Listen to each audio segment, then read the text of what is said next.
What is up, guys? It's the Sound Alchemist here with the one, the only Gersh1. And today we're back to answer more questions from you guys in another episode of For the Greater. This is a video series where we answer the questions left by you, the viewer. If you have a question for us, comment down below. Put question in front of your question because we get to those questions first. Oh, calm down there, Gersh. Just stop putting your hands there because you're about to make me. Not sponsored. Yeah.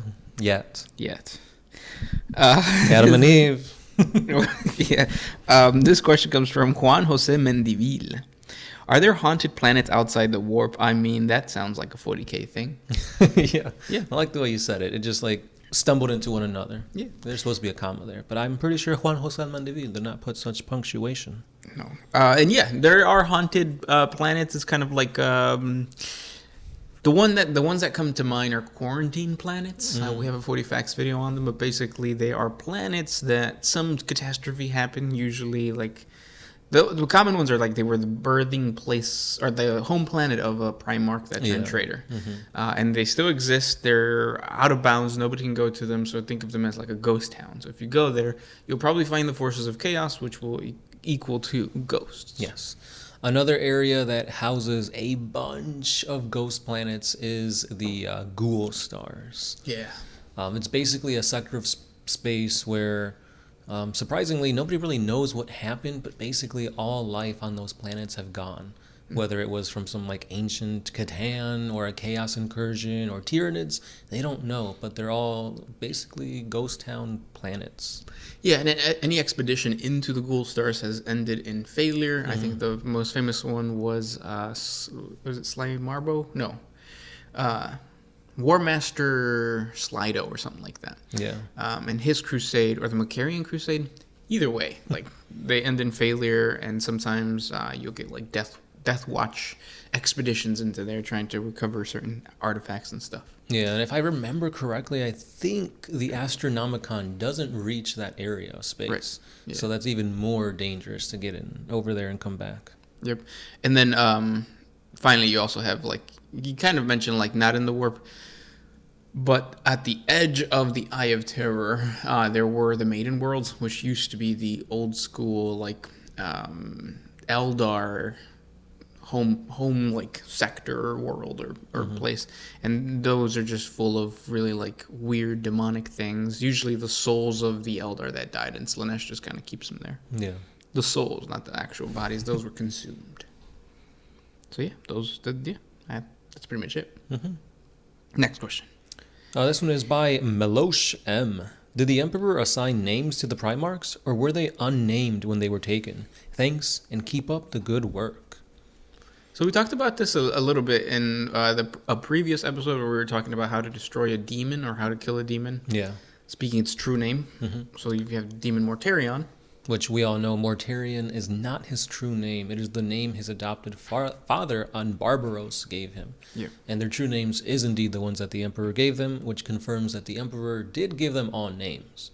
Now the thing is, since there has been new lore since this came out in the novels, we now know that Erda, however you want to pronounce it, Murda, she also had a play in creating the Primarchs. So did she also have a play in naming these Primarchs? And if so, does that hold the same weight as names given by the Emperor? So it's kind of up in the air now.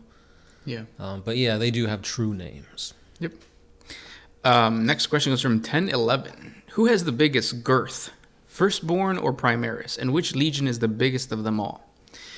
So Primaris are bigger. Yeah.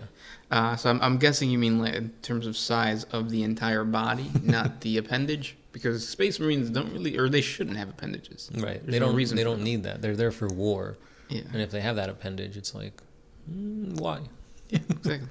It's a mystery. Yeah. And then who is the biggest of them all? Carcharodons. There's a couple of them. Yeah. Minotaurs are also pretty big. Salamanders. Yeah, but I still think it's between Carcharodons and Salamanders. Yeah. So. But yeah, as for opposed to why the Primaris are bigger, their muscles get infused with titanium alloys or some awesome, powerful type of metal. Yeah, we have 40 facts on the differences between Primaris and the traditional Marines. What are they called? Firstborn. Firstborn, yeah. And there's like 3 or 4 gene seed organs that affect the other organs that just make them bigger. So, yeah. Yes. Next one. This one's by Le Mac and Cheese. Since the Emperor wanted all of humanity to fend for itself, how strong would they have to be able to do that? Would the humans need to be their own space marines, or even make their own space marines to protect themselves? That's a good question, but I don't think it's about the size or the strength of the soldiers, because like the Death Corps of Krieg has proved, wars of attrition are, it's a viable way to destroy some or to defend themselves. But then also that's just like the concept of war. In reality, what the Emperor was looking for was internal strength in terms of their organization, which is why right before or when he left to go work on the Webway project, he gave the power of like running the Imperium not to a Primark, but to planetary governors or like the High Lords, basically, or what would become the High Lords. So that's what he meant. Like, the problem with humanity now is not their strength in terms of military power, it is their organization and how they can't really like cooperate. Like every single faction. Right, yeah. Even now, I feel like if you take Space Marines away from the Imperium, I still think they'll do all right. Yeah. I mean, yeah, they'll probably get consumed by like the Orcs and the Tyranids, but they still have the Sisters of Battle, the billions upon trillions of Astra Militarum. Yeah. The Inquisitors are there. You still have the Sisters of Silence, the AdMech, the Custodes. They have a lot going for them. Yeah.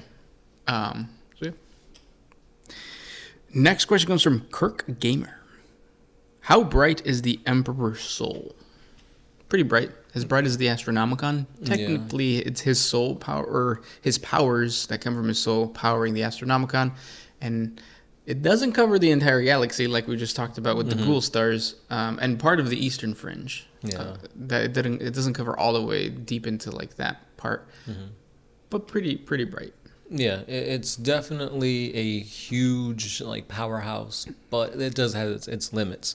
Because the thing is, when you talk about the Emperor, he's not a god. He's not omnipotent. He's not all-knowing. He's not all-powerful. There are limits to his strength. But like you hear all these deeds that he did, everything that he was able to accomplish, and it's like, whoa, how could one man do this? He must be a god. But no, I mean, stories get embellished and whatnot. So as we all thought, the Emperor, created the Primark. So it turns out he had some help. Right. The Perpetuals and Malkador and whatnot. So heresy, it sounds like it, but the Emperor didn't do it all by himself. So Astronomicon doesn't encompass all. Right, yeah. He's bright, but not as bright as a diamond. This next one's by Diego Martinez. What would you guys like to see be the next progression for 40K? A return of a Primark? Demons inside the Imperial Palace? What? Progression of what? 40K. Oh, honestly, I think GW is doing a good job of like slowing it down, pumping the brakes, and because there's something weird about progression in 40K because they usually tend to retcon things. Yeah. Like the Mother of the Emperor or the Primarchs. Like, what the fuck? Like, did we really need that? Right. Primaris, did we really need that? Why not just buff up the Firstborn? So what would I like to see? A little bit more area for homebrewing. Less solid answers because they usually fuck them up. And more ambiguity. Right. One of the big fuck-ups that I can think of is the Exorcist chapter. Yeah. It's like, oh, these badasses, they might be, deriving from the Grey Knights, like as a successor. Nah, they're just Imperial Fists. Which doesn't make any sense. Like, it's annoying, because then you have all these people who created these successor chapters of the Grey Knights, and now it's like, well, no. Technically, no. Yeah. The one thing about 40K stuff that, even if it's quote-unquote canon, it could just be a point of view that's wrong. Which we've come to see that time and time again. You think, oh yeah, they're the successors of the Imperial Fists, but it may just be that's the bullshit that the Grey Knights are feeding the Inquisition to kind of keep them off the tracks. It still doesn't stop all those annoying kids at the GW store going like, "Oh, you can't do that because you're Imperial Fists." Why are your Tau green? Exactly. Dude, I just sneezed on them, man. Let me wipe it off. It's mucus. Yes. Nergified. The next question comes from the big one. Is using a black permanent marker a foolproof way to bringing my hairline back to its former glory? You know what I've been getting a lot on TikTok is those implant thingies. What are they called? Like where they take a portion of the back of your hair and then put it in the front. Like, yeah, implants, right? Hair implants. Yeah. Follicle manipulation, I think. So do that. So go to Colombia and get that done. I think it's like a nickel over there. And then while you're there, get a Brazilian butt lift. BBLs. Mm-hmm. You're going to have to like turn into a whole new person, but so do Space Marines, and they're not complaining. Next question. This one... you got one? Yes. Because I don't. Kurt Gamer. If we shove all of the shattered parts of all the powerful beings in 40K into one being, would it be strong? Would it even be possible? Shattered parts of all the powerful beings in the 40K galaxy? So the way I'm interpreting this is that a lot of the heavy hitters of 40K are fractured at some point. The Catan were gods, and now they're shards. The Emperor was at his prime during the 30K era, and now he's like half dead on the Golden Throne. But then there's also the God Emperor in the Warp. Magnus, apparently his soul has been split into 12 different personalities or some shit like that. Yeah. So it's like if we take all those pieces and put them into one thing, would it work? No. Because I mean that's just too much. That's like saying, oh, I love all these ice creams, let me eat a spoonful of all of them all at once. It's just gonna taste nasty. Yeah. And at the same time, I don't think they'll be as powerful as a Chaos God. Because Chaos Gods are constantly being fractured, and they're still powerful enough to like exist in a realm of no time or space. Right. And it's like that's how the saying goes, too much of a good thing is bad for you. Exactly. Just like you could die by drinking water. Too much water. Yeah. And those were the questions for today. If you guys have more questions for us, please comment down below. Thank you guys so much for hanging out and talking to us, or asking us questions, I should say. And we'll talk tomorrow. That's right. This has been The Sound Alchemist. Gersh1. And we are out.